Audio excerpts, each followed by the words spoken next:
ও বউ, তুই কি লেগে এক দুগ্গ করে তরকারি ফ্রিজের কোনায় থুয়ে দাও? তুই জানো না অপচয়কারী শয়তানের বন্ধু কয়দিন পর দিয়ে হালাই দিবি এনে। আসসালামু আলাইকুম। আমার অভ্যাস তরকারি কাটতে গেলে তার থেকে দুই একটা করে উঠিয়ে রাখার। কোনো সময় তো ফ্রিজে রাখতে রাখতে এমন অবস্থা হয় শুকিয়ে যায়, তারপর তরকারিগুলো ফালাই দিই। ফ্রিজ খুলতে আজকে দেখি আবার সবজিগুলো জমা হয়েছে, তাই চিন্তা করলাম আজ আর ফালাবো না, আজকে এ দিয়ে একটা তরকারি রান্না করে ফেলবো।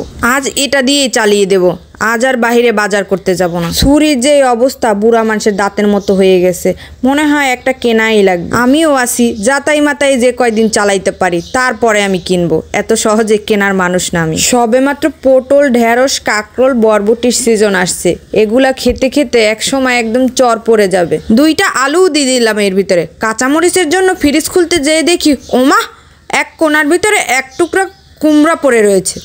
তাকে ছাড়বো কিসের জন্য, তাকেও দেবো আমি। এই যে আমার ডিজিটাল যুগে এসেও আদিম যুগের মেশিনটা। অনেকে আবার বলবে, আবার হাসবে, এইটা দিয়ে ফেসা লাগে নাকি, ব্লেন্ডারে করলেই তো হয়।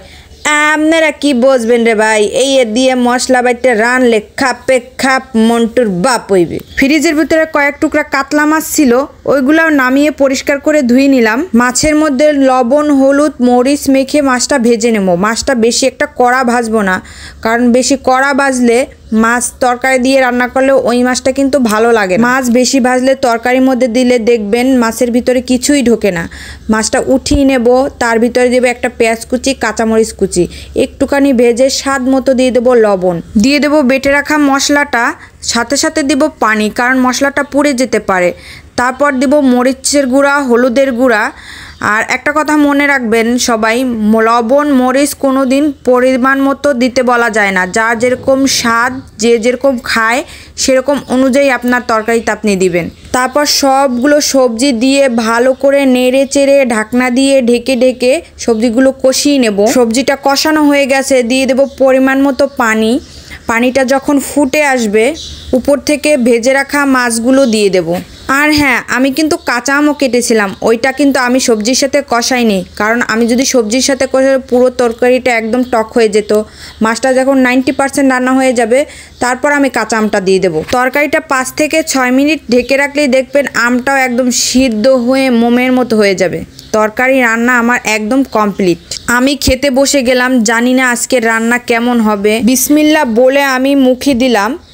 দ্বিতীয় কথাটা আমার হলো মাশাল্লাহ, কি যে মজা হয়েছে। সব সবজি মিলে এত মজাদার একটা তরকারি হবে আমি ভাবতেও পারিনি। আমি প্রথমে ভাবছি হয়তো বা কেমন না কেমন লাগে। বিশ্বাস করেন, মনে হয় আম দেওয়াতে বেশি ভালো লাগছে, মাঝে মধ্যে একটু টকটক ভাব। কি যে মজা। কে কে এই এত রকমের সবজি দিয়ে তরকারি রান্না করে খেয়েছে আমি জানি না, আমার কাছে এত ভাল লাগছে। আমি এখন থেকে ইচ্ছে করে সবজি রেখে রেখে এরকম করে আমি রান্না করে খাবো। Thanks for watching. আল্লাহ হাফেজ।